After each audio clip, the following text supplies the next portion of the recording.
Si me están escuchando ahora, tomen un café, un té o una copa de vino. Acomódense, porque esta historia es larga, dolorosa, pero al final es sobre fuerza y renacimiento. Es sobre descubrir quién eres realmente cuando todo lo que construiste se derrumba.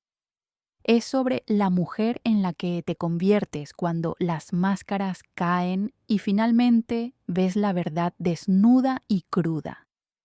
Mi nombre es Adriana Campos. Hoy tengo 58 años, cabello castaño, con algunos hilos blancos que decidí aceptar naturalmente, arrugas alrededor de los ojos que cuentan historias de risas y lágrimas, y una fuerza interior que ni siquiera sabía que poseía hasta hace un año. Llevaba 25 años trabajando como gerente de recursos humanos en una multinacional de tecnología. Soy licenciada en psicología, con un MBA en gestión de personas. Siempre fui esa persona a la que otros buscaban cuando necesitaban consejo, la amiga confiable, la profesional competente. Pero cuando se trataba de mi propia vida, especialmente de mi matrimonio, era completamente ciega. Durante 12 años estuve casada con Fernando Almeida. Lo conocí hace 15 años, en un curso de posgrado en Administración de Empresas en la Fundación Getulio Vargas. Él acababa de ser ascendido a gerente comercial en una empresa de equipos hospitalarios. No era guapo en el sentido clásico, pero tenía un encanto particular.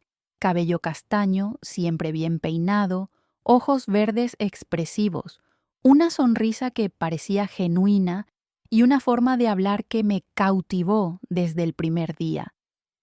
Nuestras conversaciones comenzaron de manera inocente. Siempre se sentaba cerca de mí en clase y después de las discusiones grupales, tomábamos café en la cafetería de la facultad. Hablábamos de gestión empresarial, de carrera, de las presiones del mundo corporativo. Pero, poco a poco, las conversaciones se volvieron más personales. Él me contó sobre su reciente divorcio, sobre lo difícil que había sido aceptar que su primer matrimonio no funcionaría. Yo le hablé de mis relaciones pasadas, de cómo a los 45 años casi había desistido de encontrar a alguien con quien compartir mi vida. Nunca es tarde para empezar de nuevo, me dijo una vez, tomando mi mano sobre la mesa de la cafetería. Y siento que tú puedes ser mi nuevo comienzo. Fue romántico. Fue exactamente lo que quería escuchar. Después de años enfocada solo en mi carrera, después de algunas relaciones frustrantes y un largo periodo sola, conocer a Fernando parecía un regalo del universo. Alguien maduro, establecido profesionalmente, divorciado, algo que yo nunca había sido, pero que entendía las complejidades de las relaciones adultas. Parecía perfecto. Salimos durante 3 años antes de casarnos. Fueron 3 años maravillosos. Viajamos a Gramado, Campos do Jordão, Bucios. Cenas románticas los fines de semana. Él me presentó a sus hijos, 2 adolescentes de su primer matrimonio, que me aceptaron con cierta reserva, pero sin hostilidad abierta. Conocí a su familia, su madre viuda, 2 hermanas, sobrinos. Todos me recibieron bien. Yo lo presenté a mis padres, ya mayores, que vivían en el interior de Sao Paulo, y a mis hermanos. Construimos una vida social juntos, amigos en común, asados los domingos. Cuando finalmente nos casamos, fue en una ceremonia elegante, pero no ostentosa, en la playa de Jurerê Internacional, en Florianópolis. 150 invitados, decoración blanca y dorada, atardecer perfecto. Llevé un vestido de encaje marfil que elegí con mi madre durante 3 meses de búsqueda. Fernando estaba guapo con su traje gris claro. Cuando intercambiamos los anillos, lloré de felicidad genuina.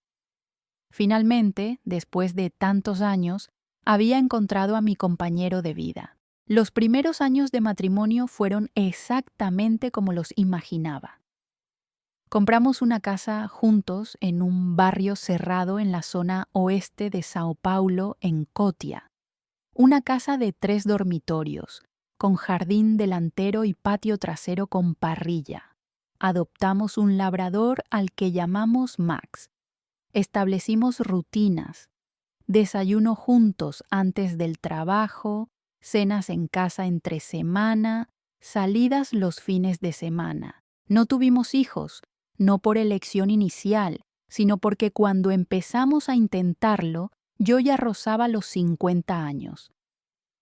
Después de 2 años de intentos y algunos tratamientos de fertilización que no funcionaron, decidimos que estaba bien. Seríamos solo nosotros dos y eso era suficiente. Fernando fue atento en los primeros años. Recuerdo cómo siempre traía flores a casa los viernes, cómo me masajeaba los pies cuando llegaba agotada del trabajo, cómo planeaba sorpresas para nuestros aniversarios de noviazgo y boda. Viajamos a Europa en nuestro 3er aniversario de boda. París, Roma, Barcelona. Fue mágico. Pero ahora, mirando hacia atrás con la dolorosa claridad de la retrospectiva, me doy cuenta de que las cosas comenzaron a cambiar sutilmente alrededor del 7º año de matrimonio. No fue nada dramático. No fue una transformación obvia. Fue gradual, como la marea que retrocede tan lentamente que no te das cuenta hasta que miras atrás y ves la distancia que el agua se ha alejado. Fernando comenzó a trabajar más, o al menos eso decía. Reuniones que se extendían hasta tarde, viajes de negocios que se volvieron más frecuentes, fines de semana ocasionales en la oficina porque había una presentación importante o un informe urgente. Yo no cuestionaba nada. Él siempre había sido dedicado a su carrera, y yo respetaba eso. Después de todo, yo también era adicta al trabajo. Entendía las presiones del mundo corporativo. Pero había pequeños cambios que notaba, pero elegía ignorar. Empezó a ir al gimnasio 5 veces por semana. Perdió peso, ganó músculo, comenzó a vestirse mejor, más moderno. Cambió sus gafas por lentes de contacto. Se dejó crecer la barba de una manera más estilizada. Cuando lo comentaba, decía que era para sentirse mejor consigo mismo, que estaba entrando en los 50 y quería estar en forma. Tenía sentido. Muchos hombres pasan por eso, pensé. El celular. El maldito celular se convirtió en una extensión permanente de su mano, siempre revisándolo, siempre escribiendo. Cuando le preguntaba quién era, siempre la misma respuesta: trabajo. Y yo creía. ¿Por qué no iba a creer? Confiaba en mi marido.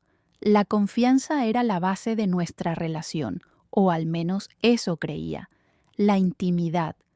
Ese fue quizá el cambio más significativo, pero también el que más me negué a reconocer. Nuestra vida sexual, que nunca había sido extremadamente apasionada, pero sí regular y cariñosa, fue disminuyendo, de 3 veces por semana a 1 vez por semana, luego a 1 vez cada 2 semanas.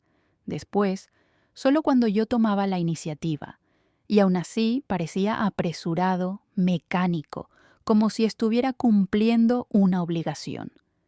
Estoy cansado, amor, decía. El trabajo me está matando. O, creo que me estoy haciendo viejo, la libido ya no es la misma.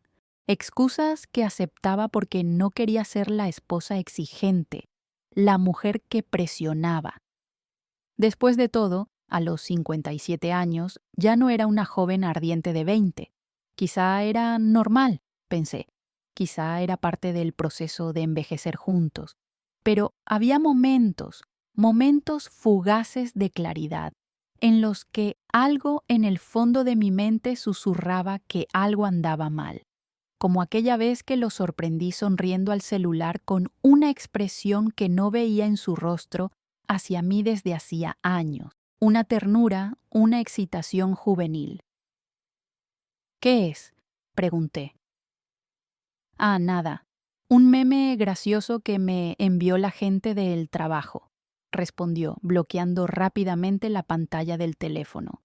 O aquella vez que encontré un ticket de compra en el bolsillo de su chaqueta cuando separaba ropa para lavar. Una cena en un restaurante francés carísimo en Moema.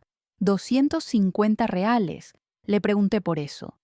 Ah, llevé a unos clientes importantes, explicó. Pero noté que la fecha era un sábado por la noche. ¿Qué reunión de negocios ocurre un sábado por la noche en un restaurante romántico? Pequeñas mentiras que no eran lo suficientemente grandes como para confrontarlo, pero que se acumulaban como nubes oscuras en un cielo de tormenta que se formaba. Y entonces llegó aquel martes, un martes aparentemente común, el 15 de marzo. Era uno de esos días agitados en el trabajo. Acabábamos de abrir un proceso de selección para gerente de marketing y estaba ahogada en currículos. Mi oficina estaba llena de pilas de documentos, el teléfono no dejaba de sonar y tenía 3 reuniones agendadas para esa tarde. Eran exactamente las 11:42 de la mañana cuando mi celular vibró sobre la mesa. Un correo electrónico. Iba a ignorarlo. Estaba en medio de un análisis de perfil conductual de un candidato, pero mis ojos captaron el nombre del remitente, Banco Safracard. Notificación de compra. Algo me hizo abrirlo. Tal vez el instinto, tal vez ese sexto sentido femenino que a veces ignoramos, pero que en ese momento gritaba. Abrí el correo y mi mundo entero dejó de girar. Estimada cliente, le informamos que se ha aprobado una compra por 8.500 euros con la tarjeta de crédito Safracard terminada en 4756 el 15/3/2025 a las 10:37. Establecimiento, joyería brillante, shopping Iguatemi. Descripción: anillo de compromiso en oro blanco de 18K con diamantes, aro femenino.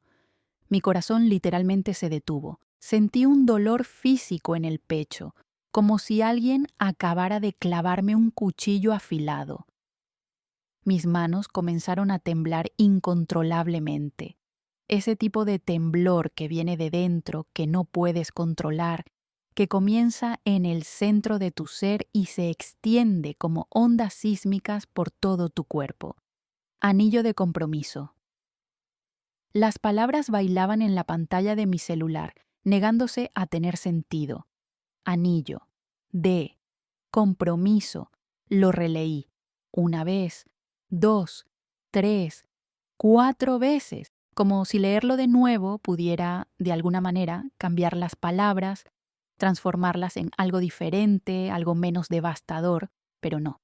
Seguían ahí, claras, inequívocas, destruyendo 12 años de matrimonio en 2 líneas de texto. 8.500 hilaros, 8.500 reales.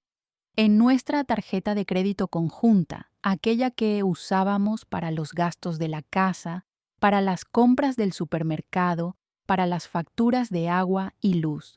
Mi marido acababa de gastar 8.500 reales en un anillo de compromiso, y no era para renovar nuestros votos. No era una sorpresa romántica para mí, porque estaba viendo la notificación. Había usado nuestra tarjeta, lo que significaba que ni siquiera se molestó en ocultarlo. O quizá pensó que nunca lo descubriría.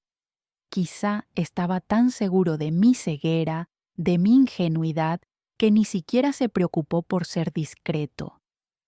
Miré a mi alrededor en mi oficina. Todo seguía exactamente igual. A través de la pared de vidrio podía ver a mis colegas trabajando normalmente. Ana, de contabilidad, se reía de algo que apareció en la pantalla de su computadora. Roberto, de finanzas, hablaba por teléfono, haciendo gestos animados. La vida continuaba. El mundo seguía girando. Pero para mí todo se había detenido. Era como si estuviera dentro de una burbuja de vidrio, viendo la vida pasar a mi alrededor, pero completamente desconectada de ella. Mi respiración estaba acelerada, demasiado rápida, demasiado superficial. Estaba empezando a hiperventilar. Reconocí los signos. Después de todo, era licenciada en psicología, había hecho varios cursos sobre ansiedad y síndrome de pánico. Pero el conocimiento teórico no ayuda cuando estás en medio de un ataque. Intenté respirar profundamente. 4 segundos inhalando, 7 segundos sosteniendo, 8 segundos exhalando. La técnica 4-7-8 que había enseñado a tantos empleados a lo largo de los años. Pero mis manos seguían temblando. Necesitaba salir de allí. No podía quedarme en esa oficina de vidrio donde cualquiera que pasara podría ver mi rostro y darse cuenta de que algo andaba terriblemente mal. Me levanté, las piernas temblorosas, sintiendo que podía desmayarme en cualquier momento. Tomé mi celular, dejé todo en la mesa y me fui. El pasillo hasta el baño de mujeres parecía tener 10 kilómetros de largo. Cada paso era un esfuerzo consciente. Izquierda, derecha, izquierda, derecha. No caigas, no te derrumbes aquí en el pasillo, solo llega al baño. Empujé la puerta y, gracias a Dios, estaba vacío. Me encerré en el último cubículo, el más alejado de la puerta. Me senté en la tapa del inodoro, aún sosteniendo el celular con ambas manos como si fuera lo único real en un mundo que de repente se había vuelto surrealista. Y entonces llegaron las lágrimas.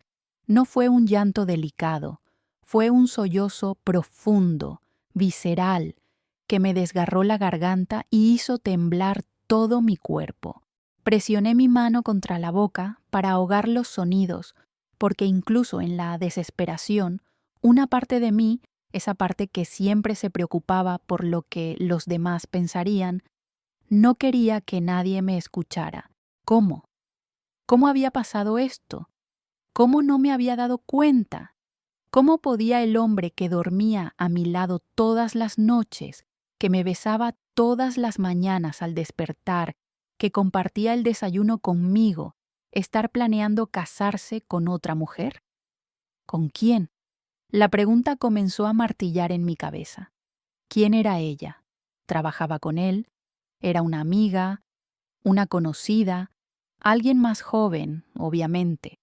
Tenía que serlo. ¿Por qué un hombre de 53 años compraría un anillo de compromiso para alguien si no fuera para impresionar a alguien más joven, más bonita, menos complicada que la esposa de 12 años? Las preguntas se multiplicaban, cada una más dolorosa que la anterior. ¿Desde cuándo? ¿Dónde se encontraban? ¿En nuestra casa? Mientras yo estaba en el trabajo, él la llevaba a nuestra cama, al sofá donde veíamos la televisión juntos, a la cocina donde preparaba su desayuno. Y los últimos meses comenzaron a tener sentido, como piezas de un rompecabezas macabro que encajaban: el gimnasio, la pérdida de 20 kilos, la ropa nueva, más moderna, la barba estilizada, el celular siempre con la pantalla hacia abajo, las reuniones tardías, los viajes de negocios, las veces que llegaba a casa oliendo a un perfume que no era el mío. Debe ser del ambiente del restaurante, explicaba cuando lo comentaba casualmente, sin sospecha real. Dios, había sido tan ciega, tan estúpida, patéticamente ciega. Miré nuevamente el correo, forzando a mis ojos nublados por las lágrimas a enfocarse en la información. Hora de la compra. 10:37 de la mañana. Miré el reloj. 11:45. Solo una hora antes, mientras yo estaba en mi oficina analizando currículos, mi marido estaba en el shopping Iguatemi, eligiendo un anillo de compromiso para otra mujer. Shopping Iguatemi. La misma joyería brillante donde habíamos comprado nuestros anillos de boda 12 años atrás. la audacia, la crueldad. Ni siquiera tuvo la decencia de elegir una joyería diferente. Mi mente comenzó a trabajar, incluso a través del dolor. Tenía acceso a la aplicación de la tarjeta. Podría ver el historial completo de compras. Si había usado nuestra tarjeta conjunta para el anillo, ¿qué más había usado? ¿Qué más había sido tan tonta como para no notar? Con las manos aún temblorosas, abrí la aplicación Safracard en mi celular. Puse mi contraseña, la fecha de nuestra boda, irónicamente. Esperé los segundos que parecieron horas mientras la aplicación cargaba. Y entonces ahí estaba, nuestra factura, nuestro historial de transacciones. Y lo que vi me hizo sentir físicamente enferma. Comencé a desplazarme hacia atrás, mirando las transacciones de los últimos meses, y fue como descubrir capa tras capa de mentiras. Restaurante La Brasserie, 350 giles. Nunca había ido allí. Cuando pregunté por ese gasto meses atrás, Fernando dijo que había llevado a clientes importantes, flores finas, 200 yellers, entregas a una dirección en Vila Madalena que no reconocía, un regalo para mi madre, había dicho en ese momento, Hotel Unique, 1200 jus, en un fin de semana en que supuestamente estaba en un viaje de negocios a Curitiba, perfumería o boticario, 450 gilores, en una fecha que no era mi cumpleaños, ni nuestro aniversario de boda, ni Navidad. Seguí desplazándome. Cuanto más atrás iba, más transacciones sospechosas encontraba. No eran todas. Había las compras normales del supermercado, las facturas de siempre.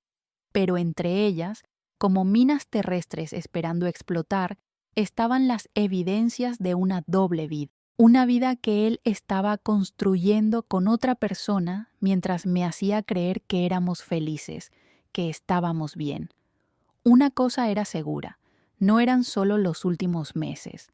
Según las transacciones, esto llevaba al menos un año entero, 12 meses de mentiras, de traición, de ser una idiota completa viviendo en un cuento de hadas que solo existía en mi cabeza.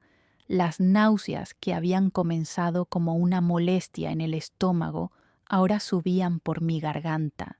Me levanté rápidamente, destranqué la puerta del cubículo y apenas logré llegar al inodoro del cubículo de al lado antes de vomitar. Todo el desayuno que había tomado con él esa mañana volvió. Todo, hasta que no quedó nada en mi estómago más que bilis amarga, tan amarga como la verdad que acababa de descubrir. Cuando finalmente paré, me arrastré hasta el lavabo. Enjuagué mi boca, me lavé la cara con agua fría. Me miré en el espejo. Una mujer de 57 años me devolvió la mirada. Arrugas alrededor de los ojos que siempre pensé que eran de tanta risa, pero que ahora parecían solo marcas de edad. Algunos hilos grises que había dejado de teñirme recientemente porque Fernando dijo que me hacían ver encantadora. Encantadora. ¡Qué broma! Claramente no era lo suficientemente encantadora como para mantenerlo fiel. ¿Sería mi culpa? La pregunta llegó automáticamente, como llega a tantas mujeres. Había engordado unos 5 kilos en los últimos años. Tal vez si me hubiera cuidado más, si hubiera ido al gimnasio con él, si me hubiera vestido mejor, usado más maquillaje, sido más interesante. No. Detuve ese pensamiento de inmediato. Conocía esa trampa.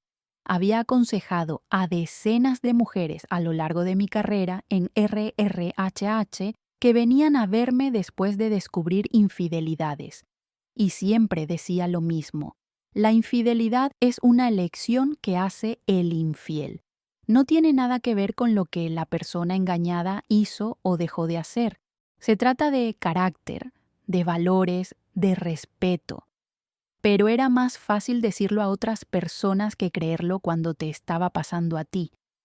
Me sequé la cara con papel toalla. Me arreglé el cabello. Intenté parecer presentable. Miré el reloj. Habían pasado 15 minutos desde que recibí el correo. 15 minutos en los que toda mi vida había sido puesta patas arriba. Tenía dos opciones claras en ese momento.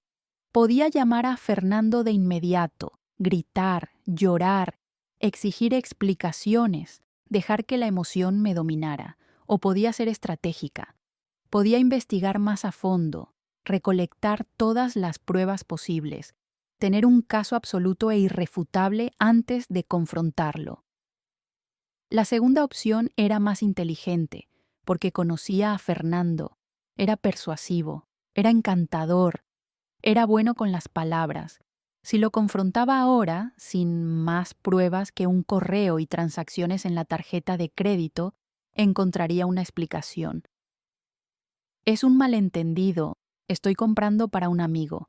Estás siendo paranoica. Me haría dudar de lo que estaba viendo con mis propios ojos. No, necesitaba más. Necesitaba saber con quién. Necesitaba saber desde cuándo. Necesitaba tener pruebas fotográficas, mensajes, cualquier cosa que fuera incontestable. Respiré hondo una vez más. Me recompuse lo más que pude. Volví a mi oficina, recogí mis cosas e informé a mi asistente Carla que no me sentía bien, que trabajaría desde casa el resto del día. «Estás pálida, Adriana», comentó Carla con genuina preocupación. «¿Estás bien?» «Solo un malestar estomacal. Debe ser algo que comí en el desayuno. Me sentiré mejor trabajando desde casa». La mentira salió fácilmente. Aparentemente yo también estaba aprendiendo a mentir. En el ascensor bajando al estacionamiento, finalmente sola, dejé caer algunas lágrimas más, pero eran lágrimas diferentes a las que había llorado en el baño. No eran lágrimas de desesperación, eran lágrimas de ira, de traición, de una determinación creciente de que no sería la esposa estúpida que se tragaba la historia y seguía como si nada hubiera pasado. Me merecía más que eso. Merecía la verdad, merecía respeto y merecía venganza. No una venganza destructiva, sino la venganza de exponer la verdad, de defenderme, de no dejar que me trataran como una idiota. En el auto, antes de encender el motor, tomé mi celular y hice algo que nunca pensé que haría. Abrí Google y busqué Detective privado Sao Paulo. 12 años de matrimonio. 12 años compartiendo cuentas, compartiendo sueños, compartiendo una vida. Y ahora, aparentemente, compartiendo también una tarjeta de crédito que él usaba para comprar un anillo de compromiso para otra mujer. Mis manos comenzaron a temblar. Ese tipo de temblor que viene de dentro, que comienza en el pecho y se extiende hasta la punta de los dedos. Miré a mi alrededor en la oficina. Todo seguía normal. Gente trabajando, teléfonos sonando, impresoras imprimiendo. El mundo seguía girando como si nada hubiera pasado. Pero para mí, en ese momento, todo se había detenido. Necesitaba aire. Me levanté de la silla y fui al baño de mujeres. Me encerré en uno de los cubículos y me senté en la tapa del inodoro, aún sosteniendo el celular con el correo abierto. Lo releí una vez más porque tal vez, solo tal vez, lo había entendido mal. Tal vez era un error del banco, tal vez era un fraude, tal vez era cualquier cosa menos lo que mi corazón ya sabía que era. Pero no, estaba ahí, claro como el agua. La fecha de la compra, hoy, la hora, 10:37 de la mañana. Exactamente a la hora en que Fernando me dijo que estaría en una reunión importante con clientes. La joyería, brillante, esa misma joyería elegante del centro comercial donde había elegido mi propio anillo de boda 12 años atrás. Las lágrimas comenzaron a caer, ese llanto silencioso, doloroso, que corta la garganta y ahoga el pecho. No era posible. No era posible que el hombre con quien compartía mi cama todas las noches, con quien planeaba el futuro, con quien había construido una vida, estuviera comprando un anillo de compromiso para otra mujer. Fernando y yo nos conocimos hace 15 años en un curso de posgrado en administración. Era gracioso, inteligente, atento. Me conquistó poco a poco, con largas conversaciones después de clase, cafés que se convertían en cenas, cenas que se convertían en madrugadas de charla. 3 años después me pidió matrimonio en un restaurante junto al mar, con violinista y todo. Fue perfecto, o al menos yo pensé que lo había sido. Nuestra boda fue hermosa, no ostentosa pero llena de amor. Invitamos a 150 personas, familia y amigos cercanos. Bailamos toda la noche. Juramos amor eterno. Y yo creí. Dios, cómo creí. Los primeros años fueron maravillosos. Viajamos juntos, construimos nuestra casa, adoptamos un perro. No tuvimos hijos, no por elección, sino porque la vida no nos los dio. Lo intentamos durante años, pasamos por tratamientos, hasta que un día decidimos que estaba bien ser solo nosotros dos. Éramos suficientes, o al menos eso creía. Sentada en ese cubículo de baño, con el celular aún en la mano y las lágrimas nublando mi visión, comencé a pensar. Comencé a unir las piezas de un rompecabezas que me había negado a armar, las reuniones que duraban cada vez más, los viajes de trabajo que se volvieron más frecuentes, el celular que ahora siempre mantenía con la pantalla hacia abajo, las veces que lo sorprendía sonriendo al teléfono y, cuando le preguntaba qué era, decía nada, solo un meme gracioso, y rápidamente guardaba el aparato. También estaba ese cambio sutil en su comportamiento. Fernando siempre había sido cariñoso, pero en los últimos meses había una distancia. No dramática, no obvia, pero estaba ahí, como si estuviera presente físicamente, pero ausente emocionalmente. ¿Cuántas veces había intentado hablar de eso y él me aseguraba que todo estaba bien, que era solo el estrés del trabajo? Y yo, la buena esposa que siempre fui, creí, siempre creí, porque es lo que haces cuando amas a alguien, ¿no? Confías, crees. Nunca imaginas que la persona a tu lado está construyendo una vida paralela, planeando un futuro con otra persona, comprando un anillo de compromiso mientras aún lleva el anillo de matrimonio que tú le pusiste en el dedo 12 años atrás. Respiré hondo. Limpié las lágrimas. Me miré en el espejo del baño. Una mujer de 57 años me devolvió la mirada. Arrugas alrededor de los ojos, algunos hilos blancos que me empeñaba en teñir, pero aún bonita, aún viva, aún fuerte, aunque en ese momento no me sintiera nada fuerte. Tenía dos opciones. Podía llamar a Fernando de inmediato, gritar, llorar, exigir explicaciones, o podía ser inteligente. Podía investigar, podía estar absolutamente segura antes de dar el siguiente paso, porque confrontar a alguien sin pruebas suficientes solo le da a esa persona tiempo para crear excusas, para esconder evidencias, para dar la vuelta a la situación y hacerte parecer la loca. Elegí la segunda opción. Volví a mi escritorio, informé que no me sentía bien y que me iría a casa el resto del día. Tomé mi bolso y me fui. En el auto, antes de encender el motor, abrí la aplicación de la tarjeta de crédito. Quería ver si había más, si esa compra era un caso aislado o solo la punta de un iceberg mucho más grande. Comencé a revisar la factura y lo que vi me dejó con náuseas.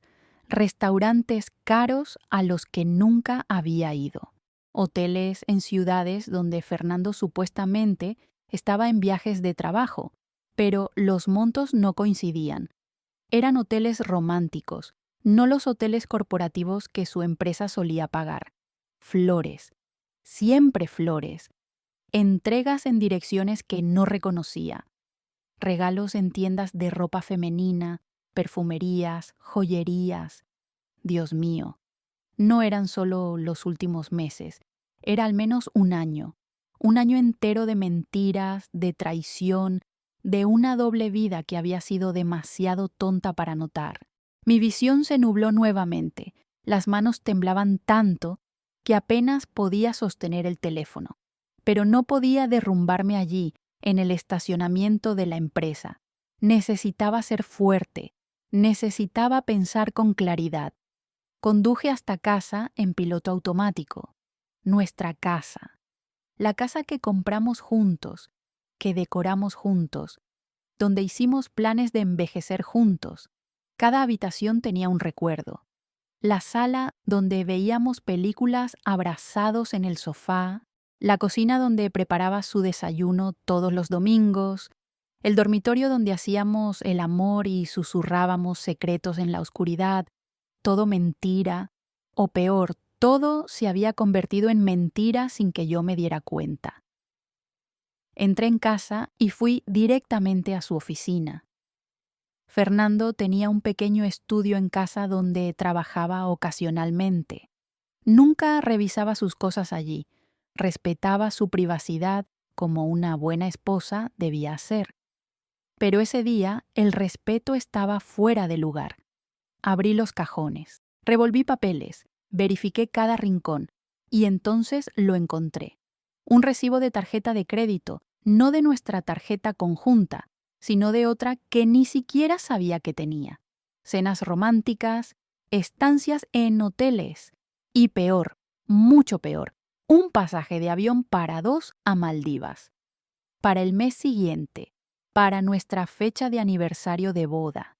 Estaba planeando pasar nuestro aniversario de 13 años de matrimonio en Maldivas, con otra mujer, usando dinero que debería ser nuestro en unas vacaciones que deberían ser mías. Me senté en el suelo de su oficina y finalmente dejé salir todo. Lloré como no lo había hecho en años.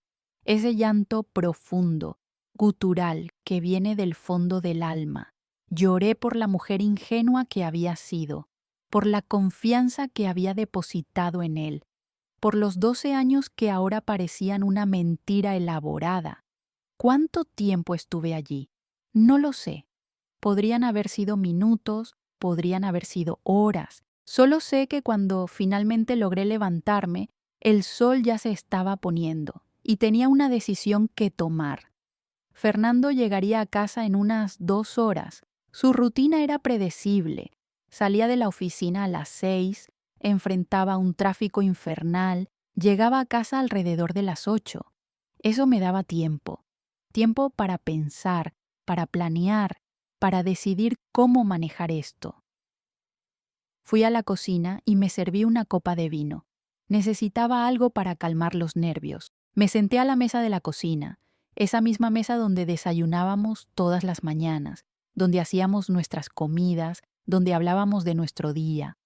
Todo tan normal, tan doméstico, tan falso.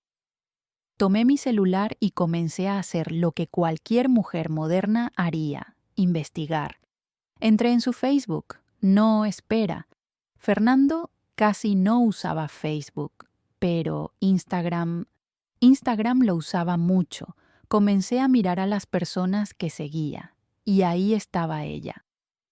Camila Rodríguez, 32 años, cabello largo y castaño, sonrisa perfecta, cuerpo escultural.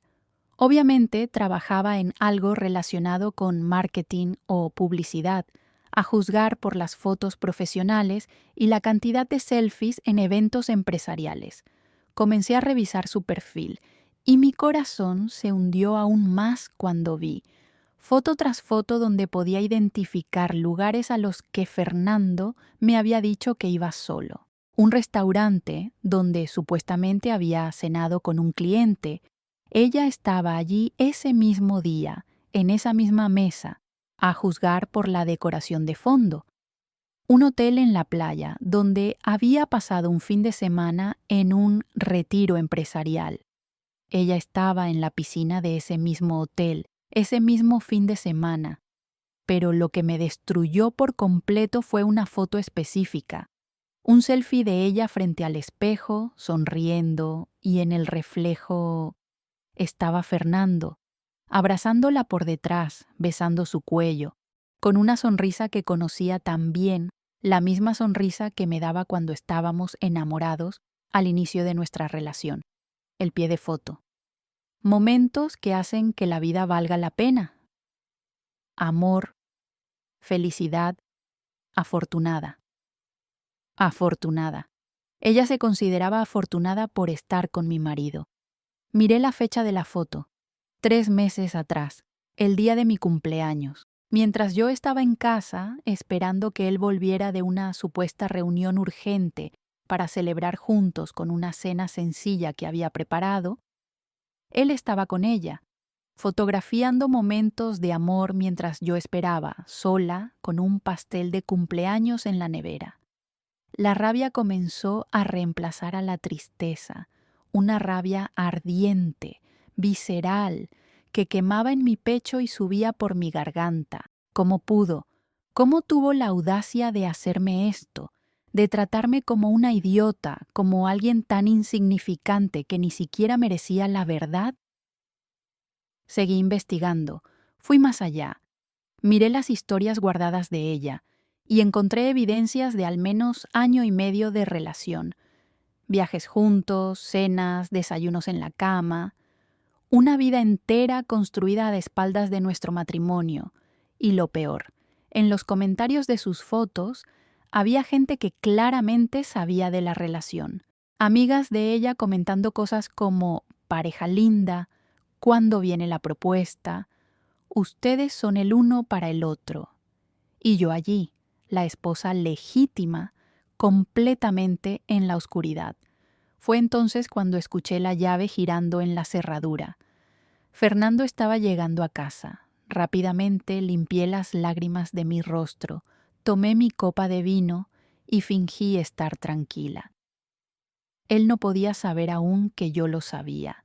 Necesitaba tener el control de la situación. Necesitaba decidir mi próximo paso con la cabeza fría, no en el calor del momento. «Hola, amor», entró por la cocina con esa sonrisa casual, como si nada estuviera pasando. «Qué buen olor. ¿Qué estás haciendo para la cena?» Respiré hondo. «Nada aún. No me siento muy bien hoy. Vine a casa más temprano». Él frunció el ceño, se acercó y puso su mano en mi frente con una preocupación que parecía tan genuina que casi me hizo reír. ¡Qué actor consumado! ¿Tienes fiebre? ¿Quieres que pida algo para entregar? No, no es nada físico. Lo miré directamente a los ojos. Solo un mal día.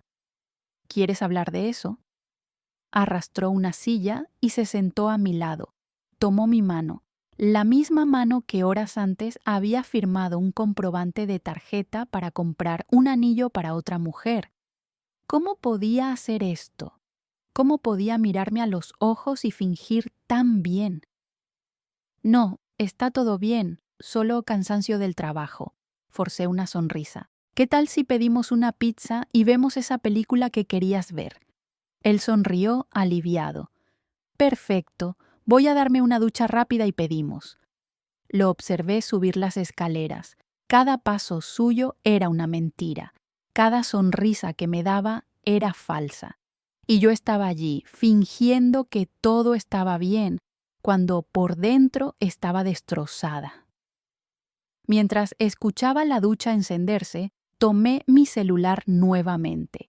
Necesitaba pruebas concretas, no solo fotos en redes sociales, sino pruebas irrefutables. Abrí la aplicación de ubicación compartida que teníamos.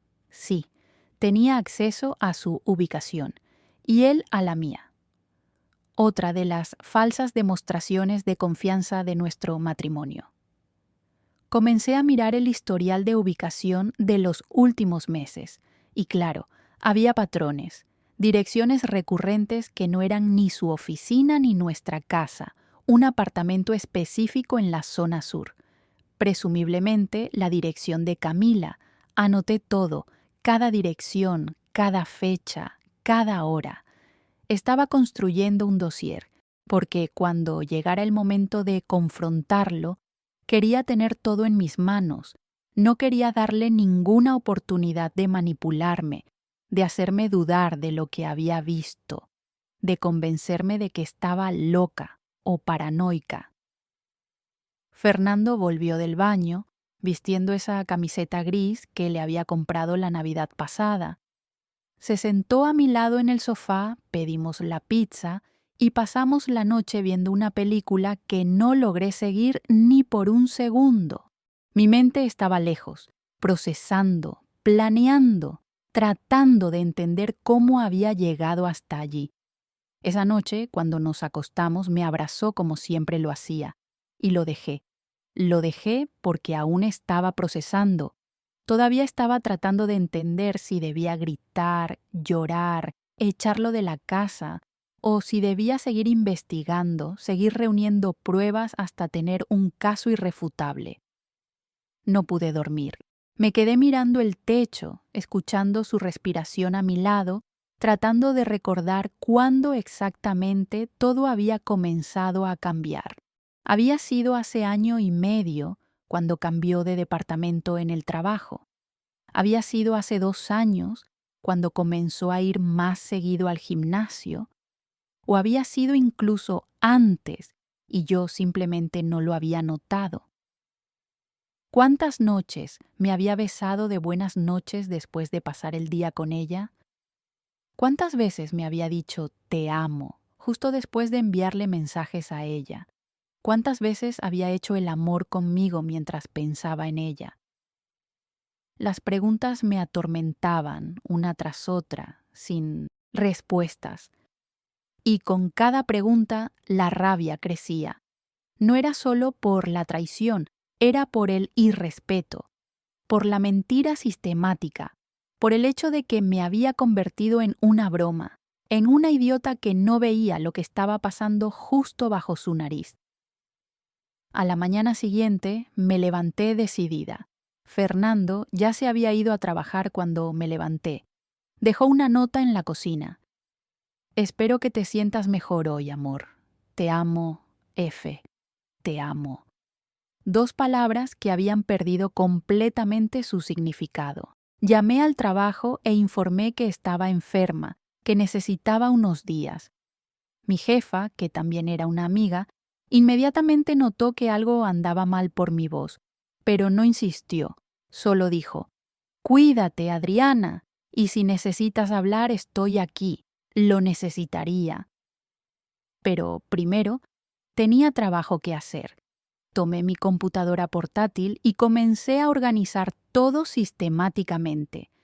Creé una carpeta con capturas de pantalla de todas las transacciones sospechosas de la tarjeta de crédito.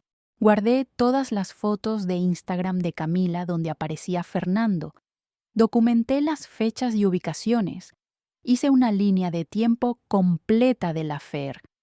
Y entonces hice algo que nunca pensé que haría. Llamé a un abogado especializado en derecho de familia. El doctor Alberto Méndez me recibió esa misma tarde en su oficina. Era un hombre de unos 60 años, cabello gris, expresión seria pero amable. Puse toda la documentación que había reunido sobre su escritorio. «Doctora Adriana», dijo después de revisar todo, «tiene un caso sólido aquí. La infidelidad no es un delito en Brasil, pero en un proceso de divorcio puede influir significativamente en la división de bienes y la pensión alimenticia, si fuera el caso». «No quiero pensión». Mi voz era firme. «Tengo mi propio trabajo, mis propios ingresos. Lo que quiero es justicia. Quiero que asuma la responsabilidad por lo que hizo. Y quiero mi parte justa de todo lo que construimos juntos». El doctor Alberto asintió. «Entonces haremos lo siguiente. Volverás a casa y actuarás con normalidad. Mientras tanto, Comenzaré a preparar toda la documentación necesaria para un proceso de divorcio. Levantaremos todos los bienes de la pareja, todas las cuentas conjuntas, todo. Y cuando estemos listos, lo confrontas y procedemos legalmente. ¿Cuánto tiempo tomará? 1, 2 semanas como máximo.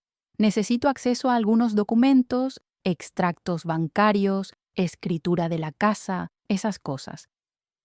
Está bien, puedo conseguir eso. Salí de la oficina del doctor Alberto sintiéndome extrañamente empoderada. Por primera vez desde que recibí ese correo fatídico, sentí que tenía algún control sobre la situación.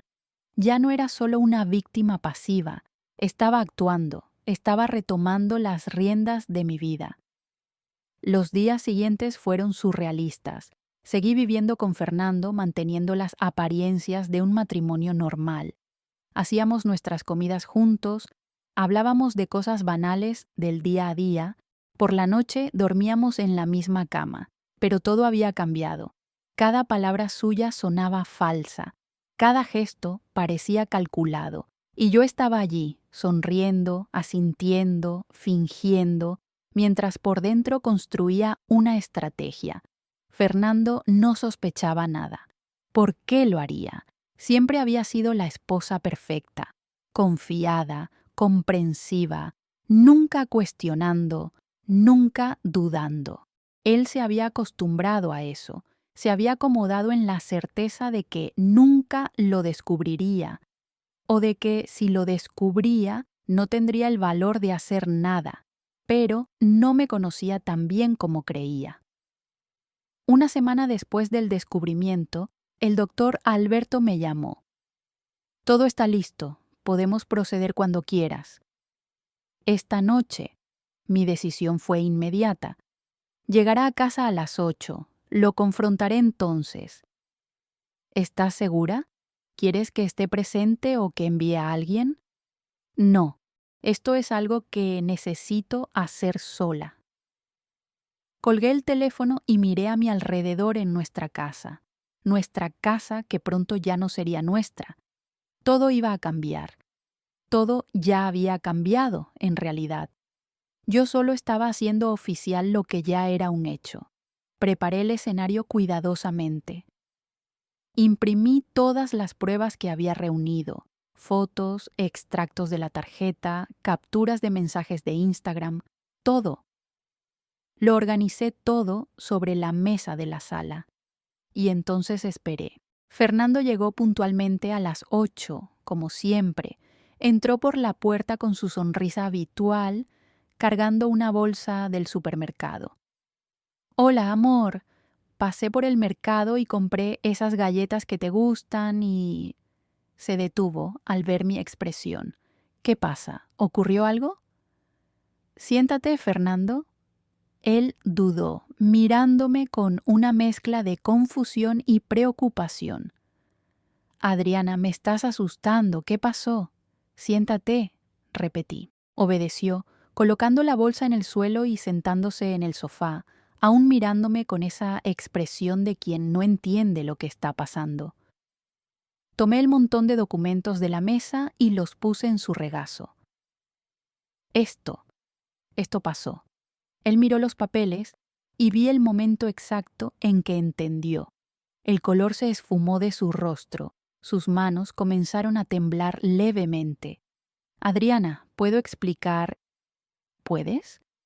Mi voz estaba calma, peligrosamente calma. ¿Puedes explicar cómo gastaste 8.500 reales en un anillo de compromiso? ¿Puedes explicar a Camila Rodríguez? ¿Puedes explicar los viajes, las cenas, los hoteles? ¿Puedes explicar cómo pasaste el día de mi cumpleaños con ella? Adriana, escucha. No. Por primera vez mi voz se elevó. Tú me vas a escuchar ahora. Durante 12 años fui una buena esposa para ti.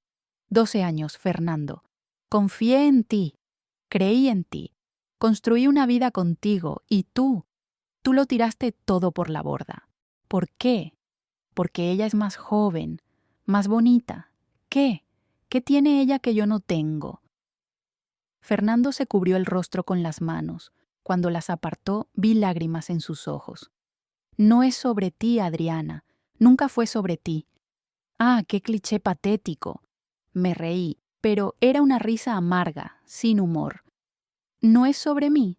Entonces, ¿sobre qué es, Fernando?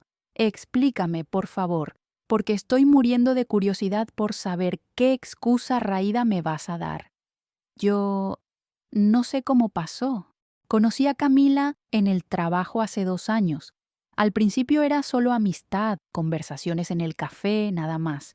Pero luego comenzó a intensificarse ¿Y pensaste que sería una buena idea empezar una relación con ella mientras aún estabas casado conmigo? ¿Pensaste que sería genial comprar un anillo de compromiso para ella mientras aún llevas el anillo que yo te puse en el dedo?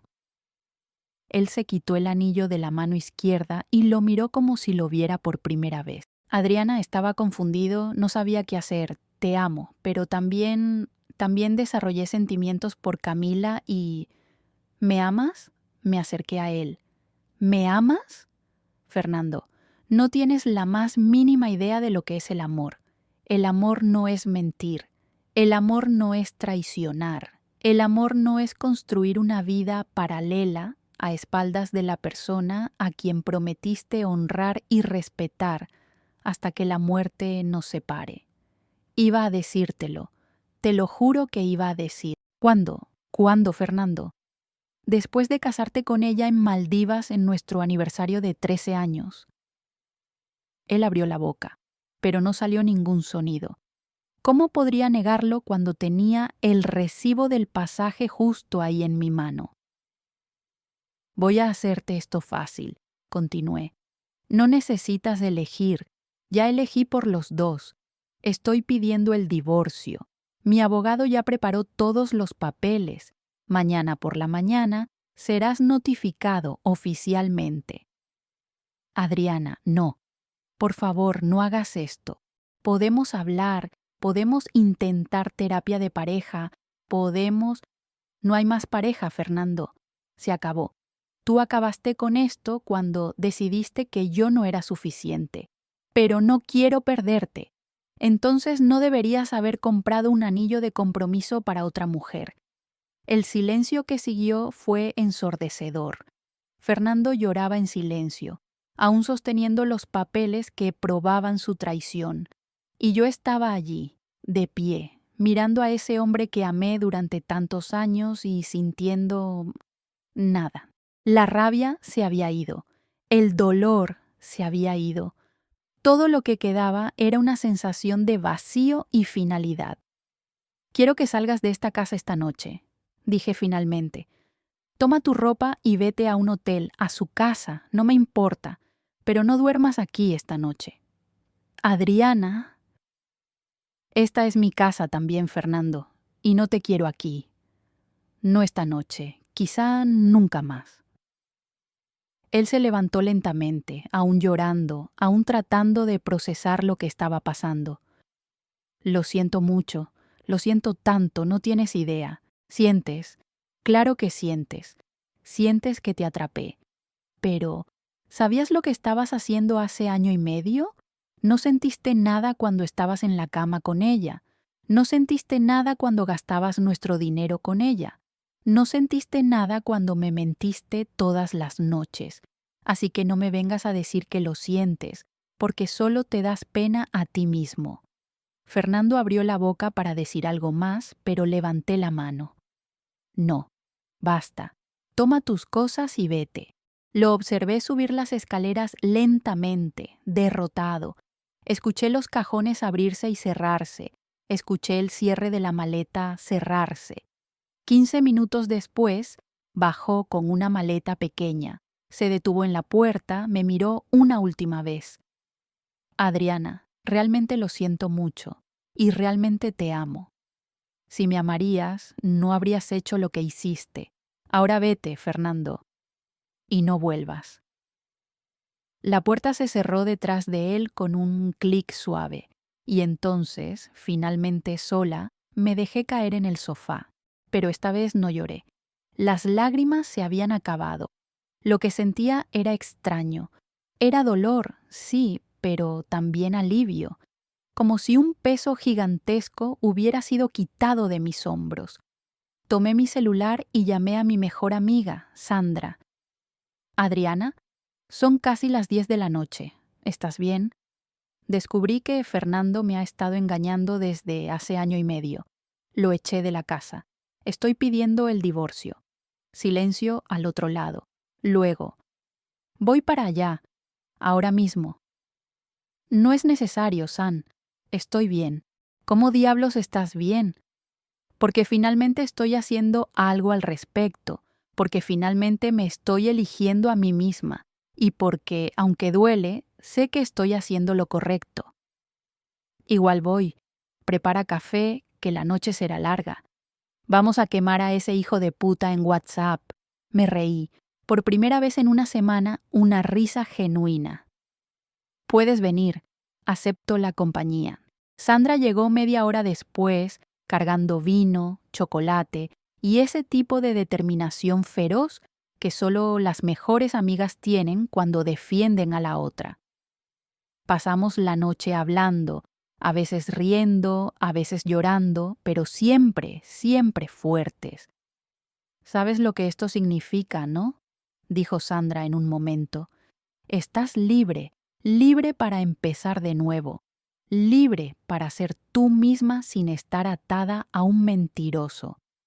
Lo sé, pero también significa que 12 años de mi vida se basaron en una mentira. No, corrigió. Significa que le diste 12 años de amor verdadero a alguien que no lo merecía. Pero esos años no fueron mentira para ti. Tú amaste de verdad, viviste de verdad.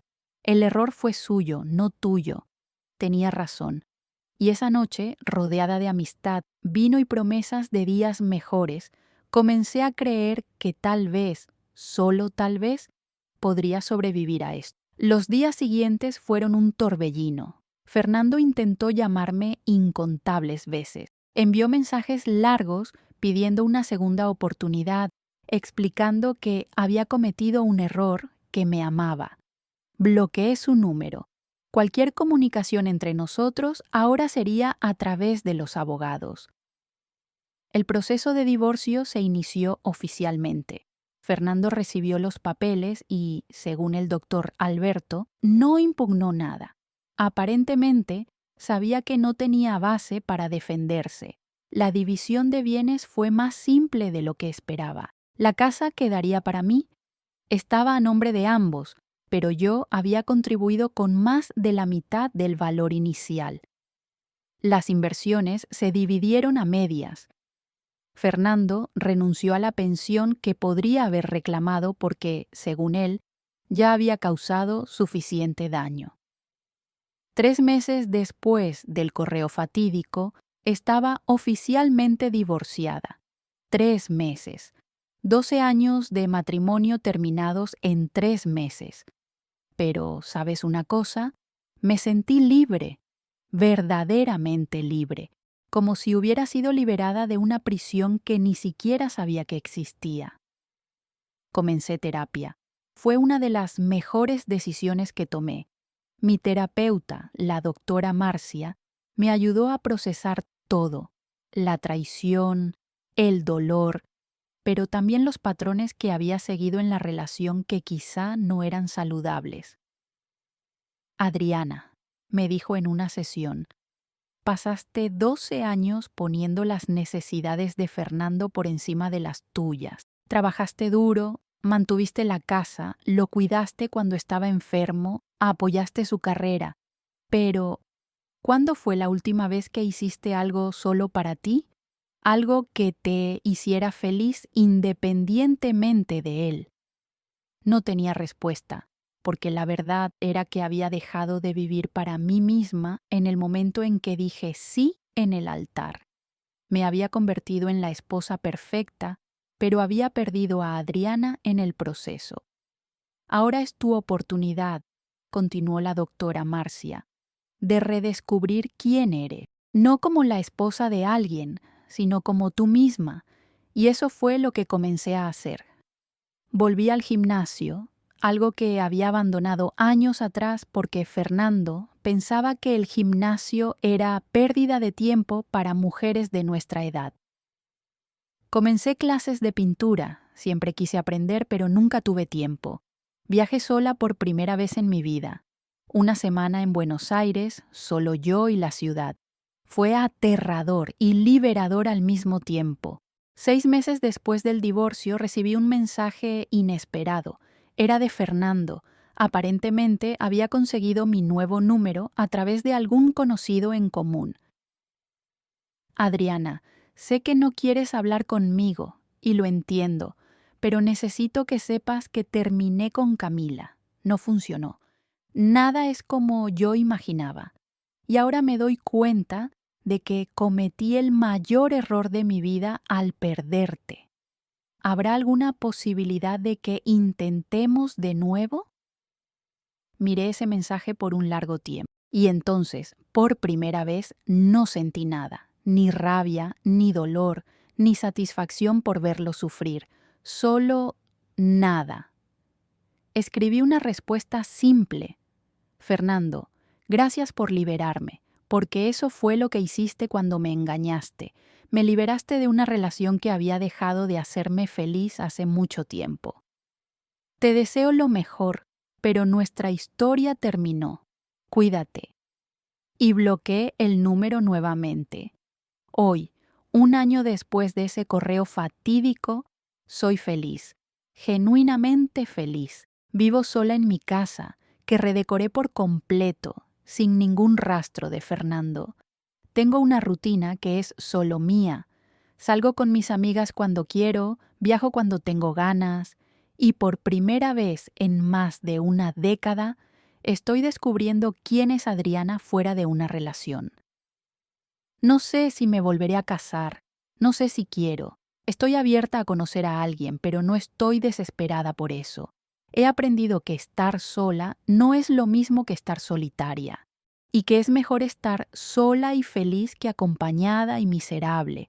A veces aún pienso en Fernando, no con nostalgia, sino con una especie de gratitud extraña, porque si él no hubiera sido tan estúpido como para usar nuestra tarjeta conjunta para comprar un anillo para otra mujer, quizá nunca lo habría descubierto.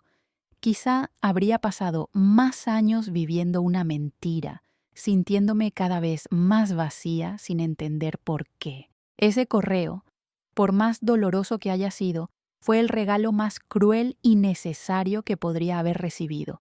Fue el empujón que necesitaba para despertar, para abrir los ojos, para finalmente ponerme a mí misma en primer lugar. Para ustedes que me escuchan ahora, especialmente las mujeres de mi generación, que quizá estén pasando por algo similar o conozcan a alguien que lo está, quiero decir algunas cosas importantes, algunas lecciones que aprendí de la manera más dolorosa posible, pero que se han convertido en los cimientos de mi nueva vida. Primera lección: confíen en sus instintos. Si algo parece mal, probablemente lo esté. Esa vocecita en el fondo de tu cabeza, esa incomodidad que sientes pero no puedes explicar, esa sensación de que algo no está bien, escúchala. No la ignores porque es inconveniente o porque no quieres ser la esposa paranoica o porque tienes miedo de lo que podrías descubrir. La verdad, por más dolorosa que sea, siempre es mejor que vivir una mentira. Durante meses, quizá hasta un año, tuve esos momentos de claridad en los que noté que algo estaba diferente. Fernando más distante, el celular siempre protegido, los horarios que no coincidían, las excusas que eran casi convincentes, pero no del todo, y lo ignoré todo, porque era más fácil creer en la mentira que enfrentar la verdad, porque cuestionar significaba admitir que mi matrimonio perfecto quizá no era tan perfecto, porque, honestamente, tenía miedo de lo que podría encontrar si comenzaba a acabar. Pero ignorar no hace que el problema desaparezca, Solo pospone lo inevitable y te deja menos preparada cuando la verdad finalmente explota en tu cara. Segunda lección. La infidelidad no es culpa tuya. Déjenme repetirlo porque es importante. La infidelidad no es culpa tuya. No importa si engordaste 5 kilos o 50. No importa si dejaste de usar tacones altos o si tu ropa es más cómoda que sexy. No importa si estás demasiado cansada para tener sexo 3 veces por semana, si roncas, si te olvidas de quitarte el maquillaje antes de dormir, si tienes celulitis, estrías o cualquier otra imperfección humana normal. Nada de esto justifica la infidelidad. Nada. Si una persona está insatisfecha en una relación, tiene opciones. Puede comunicarse. Puede sugerir terapia de pareja. Puede, si realmente no hay más amor, pedir el divorcio de manera honesta y respetuosa antes de empezar algo nuevo con otra persona. Lo que una persona íntegra no hace es vivir una doble vida. No miente sistemáticamente. No usa recursos compartidos para financiar una relación extramatrimonial. No compra un anillo de compromiso con la tarjeta de crédito conjunta que la esposa ayuda a pagar. Pasé semanas culpándome, repasando todo lo que podría haber hecho diferente. ¿Qué tal si hubiera sido más atenta, más aventurera en la cama, más interesante, más joven, más bonita? Pero entonces recordé algo que yo misma solía decirle a las mujeres que venían a mi oficina de RRHH con problemas similares. Si el problema fuera tú, él habría hablado contigo al respecto.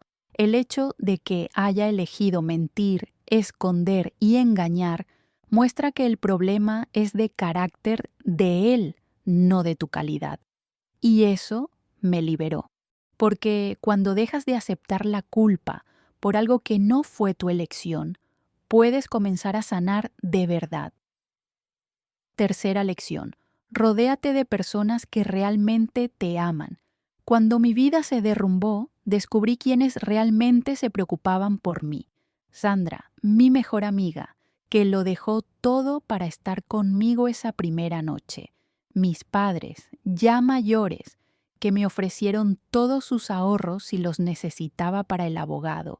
Mis hermanos, que se enfurecieron en mi defensa. Colegas de trabajo que me apoyaron.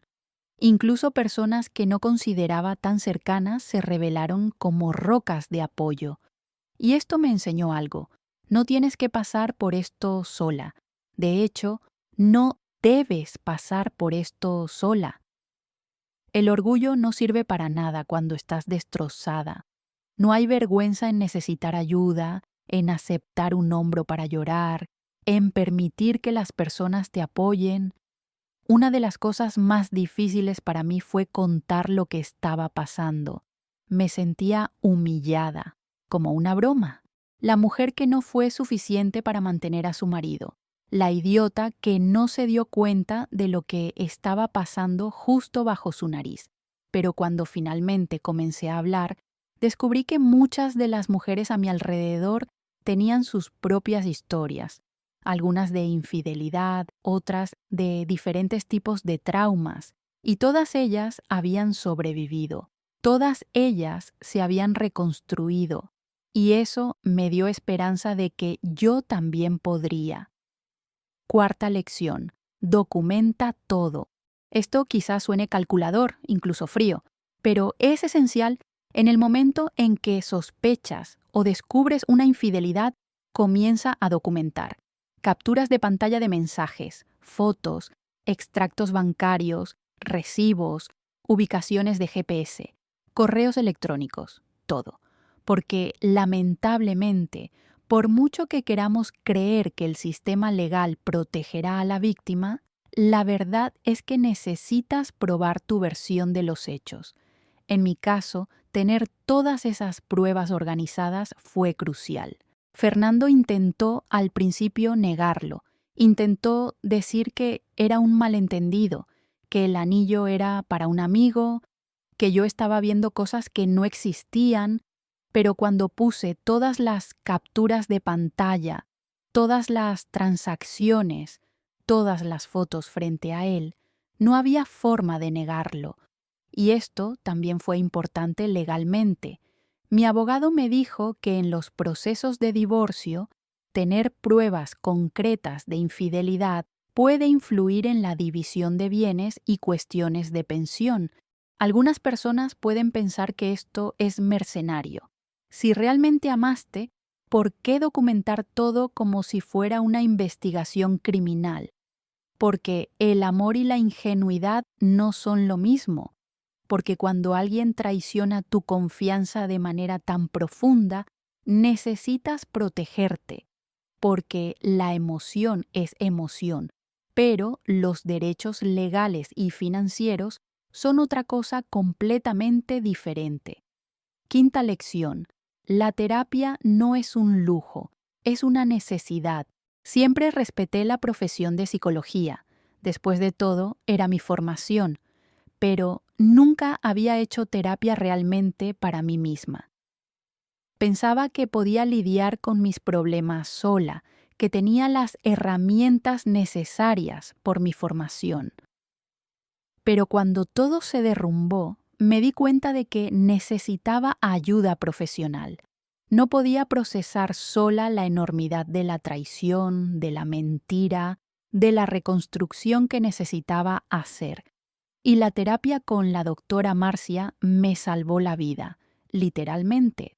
Me ayudó a ver patrones en mi relación con Fernando que había normalizado, pero que no eran saludables. Me ayudó a entender por qué había ignorado tantas señales obvias. Me ayudó a trabajar a través de la culpa, la rabia, la tristeza. Y eventualmente me ayudó a reconstruir mi autoestima y a redescubrir quién era más allá de ser la esposa de Fernando. Si estás pasando por algo similar, por favor, considera la terapia.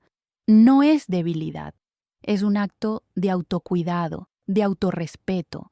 Es elegir tu salud mental como prioridad, y tú lo mereces. Sexta lección. El fin de una relación no es el fin de tu vida. Cuando confronté a Fernando y pedí el divorcio, una parte de mí entró en pánico.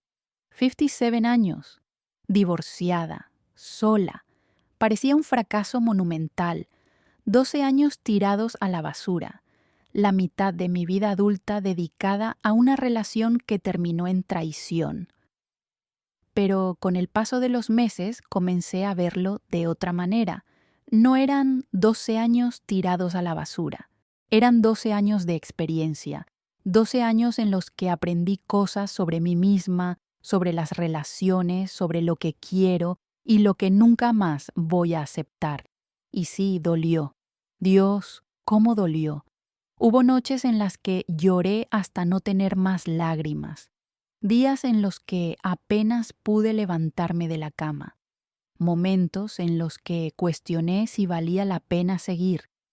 Pero cada día se volvió un poquito más fácil y poco a poco comencé a descubrir cosas maravillosas sobre vivir sola, sobre tomar decisiones solo por mí, sobre no tener que negociar a dónde cenar o qué ver en la televisión, sobre poder viajar a donde quiera sin tener que considerar las preferencias de otra persona, sobre despertarme por la mañana y tener el día entero como un lienzo en blanco donde puedo pintar lo que sea. No voy a mentir y decir que estar sola es siempre maravilloso. Hay momentos de soledad, hay noches en las que extraño tener a alguien con quien compartir las pequeñas cosas del día. Hay veces que veo a parejas mayores caminando de la mano y siento una punzada de tristeza por lo que no tengo. Pero entonces recuerdo que es mejor estar sola y en paz que acompañada e infeliz. Es mejor la soledad genuina que la falsa compañía de alguien que te miente. Es mejor tener mi propia compañía que la de alguien que no me respeta. Hoy, un año después de ese correo fatídico, puedo decir honestamente que soy más feliz ahora que en los últimos años de mi matrimonio. No porque ya no duela, a veces duele. No porque no haya cicatrices, las hay. Pero porque por primera vez en mucho tiempo estoy viviendo una vida auténtica. Una vida en la que no tengo que fingir que todo está bien cuando no lo está. Una vida en la que mis prioridades son mías, en la que mis elecciones son mías, en la que mi tiempo y mi energía se invierten en mí misma y en las personas que realmente se preocupan por mí. Redescubrí hobbies que había abandonado. Volví a pintar acuarelas, algo que adoraba hacer a los veintitantos, pero que dejé porque no tenía tiempo. Me uní a un club de senderismo y hice amigas increíbles de mi edad que también están redescubriendo la vida. Viajé sola por primera vez y descubrí que es liberador poder hacer exactamente lo que quieres, cuando quieres, sin tener que consultar o considerar a nadie más. Cambié la decoración de la casa por completo. Quité todo lo que me recordaba a Fernando. Repinté las paredes en colores que siempre quise, pero que él consideraba demasiado atrevidos. Compré muebles nuevos. Convertí su antigua oficina en un taller de arte para mí. La casa ya no es nuestra casa, es mi casa. Y eso marca toda la diferencia. En el trabajo me lancé de cabeza. Pedí ese ascenso que había estado posponiendo. Propuse nuevos proyectos, me volví más asertiva, más confiada. ¿Y sabes qué pasó? Me ascendieron. Hoy soy directora de recursos humanos, no solo gerente, con un salario significativamente mejor y responsabilidades que me desafían y me realizan. Y financieramente, estoy mejor que nunca. La división de bienes del divorcio fue justa. La casa quedó para mí. Las inversiones se dividieron a medias. Y sin tener que mantener los gastos dobles de Fernando con su vida paralela, descubrí que sobra mucho más dinero al final del mes. Estoy ahorrando, invirtiendo, planeando viajes, comprando cosas que me dan placer sin culpa. En cuanto a Fernando, supe por conocidos en común que él y Camila no estuvieron juntos. Aparentemente, la fantasía se derrumbó cuando se convirtió en realidad. Sin el condimento prohibido del affair secreto, sin la emoción de esconderse, su relación se vino abajo en cuestión de meses. Él intentó volver conmigo, por supuesto. Envió mensajes, llamó, apareció en mi casa llorando. Dijo que había cometido el mayor error de su vida, que nunca dejó de amarme, que si pudiera volver atrás lo haría todo diferente. ¿Y sabes qué sentí cuando dijo eso? Nada, absolutamente nada, ni rabia, ni satisfacción por la venganza cósmica, ni pena, ni tentación de reconsiderar. Solo nada. Se había convertido en un extraño para mí. El hombre que amé murió en el momento en que leí ese correo sobre el anillo. La persona que estaba frente a mí llorando solo se parecía a él, pero ya no lo conocía y francamente no tenía interés en conocerlo.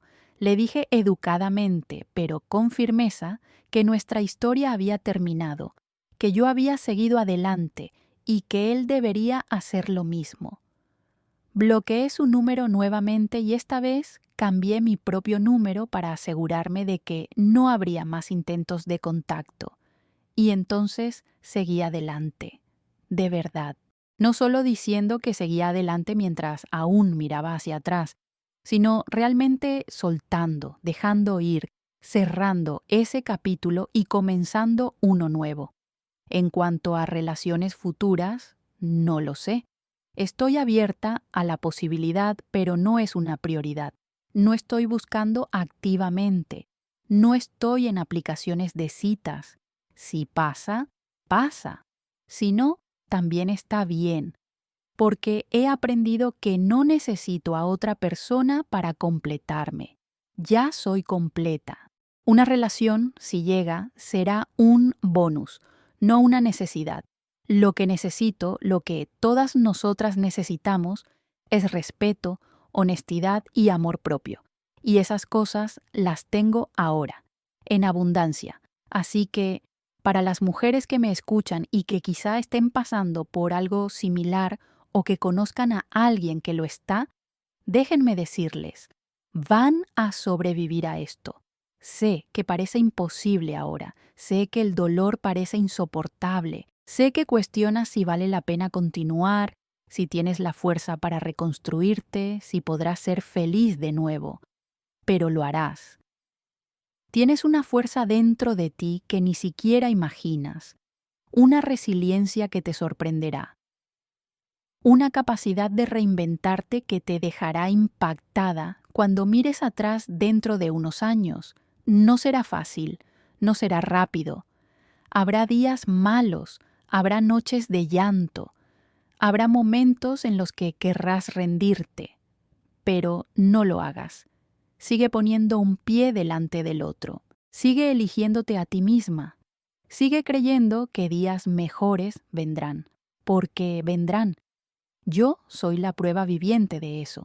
Y cuando llegue ese día, y llegará, en el que te des cuenta de que pasaste todo el día sin pensar en él, sin sentir ese dolor en el pecho, sin preguntarte qué salió mal, sabrás que realmente lo superaste, que realmente sanaste, que realmente te convertiste en una versión más fuerte, más sabia, más auténtica de ti misma.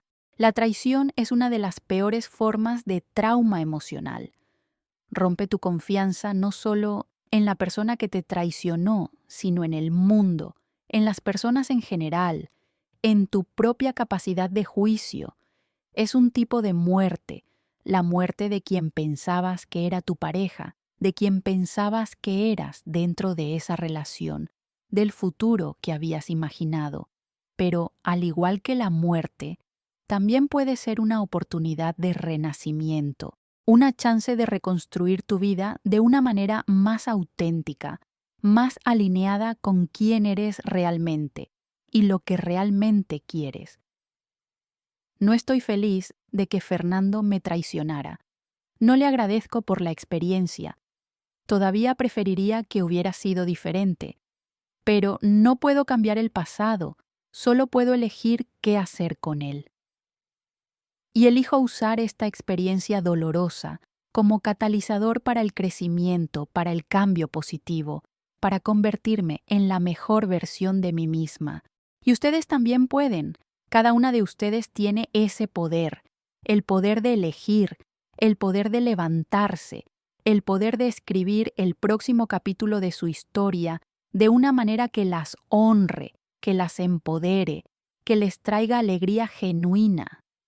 Así que elíjanse a ustedes mismas, queridas, siempre, en todas las situaciones, sean su propia prioridad. No acepten menos de lo que merecen. No ignoren las señales de alerta para mantener una falsa paz. No se disminuyan para hacer que otra persona se sienta más grande.